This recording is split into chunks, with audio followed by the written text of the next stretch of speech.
বন্ধুরা দেখুন, আমি শশার জমিতে আমার বেশি বৃষ্টি হওয়ার কারণে কিন্তু পানি জমাট বেঁধে গেছে।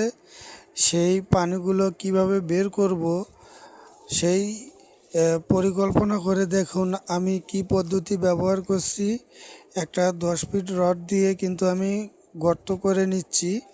এই গর্ত দিয়ে পানি সমুদ্রে চলে যাবে।